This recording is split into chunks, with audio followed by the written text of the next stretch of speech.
আজকে করব দোকানের মতো একদম আলুর চিপস। তো তার জন্য আলুটাকে ভালো করে কেটে ধুয়ে নিয়েছি। কেটে মানে খোলাটাকে ছাড়িয়ে নিয়েছি। দেন আমি এই সাইডটা দিয়ে ঘষে নিয়েছি বা গ্রেট করে নিয়েছি।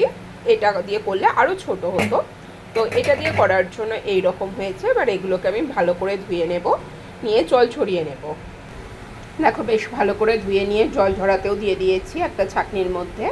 আর এই দেখো এক ফোঁটাও প্রায় জল এরকমভাবে লেগে নেই, মানে জলটা পুরোটাই শুকিয়ে গেছে।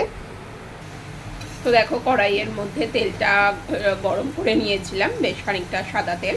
তো এবার আলুর চিপসগুলোকে, মানে কাঁচা আলুগুলোকে, সেগুলোকে দিয়ে দিয়েছিলাম অল্প অল্প পরিমাণ করে, এবং সেগুলোকে হাই ফ্লেমে বেশ ভালো করে লাল লাল করে ভেজে নেব। দেখো বেশ লাল লাল করে ভেজে নিয়েছি, এবার এগুলোকে তুলে নেব। দেখো এখানে আমি একটু দিয়ে দিয়েছি নুন, ব্ল্যাক পেপার ডাস্ট, আর দিয়ে দিয়েছি চাট মশলা। তো এবার এটাকে বেশ ভালো করে মেখে নেব। আর বুঝতেই পারছো কতটা ক্রিস্পি হয়েছে দেখো। তো বেকার টাকা দিয়ে আর অত খরচ না করে এরকম পারফেক্ট আলুর চিপস রেসিপি বাড়িতেই তোমরা করে নিতে পারো, একদম ভীষণই কম খরচে। তো রেসিপিটা কেমন লাগলো জানাতে কিন্তু একদমই ভুলো না। আর যারা আমার চ্যানেলে নতুন বন্ধু তারা প্লিজ সাবস্ক্রাইব করে ভালোবেসে পাশে থেকো। টাটা।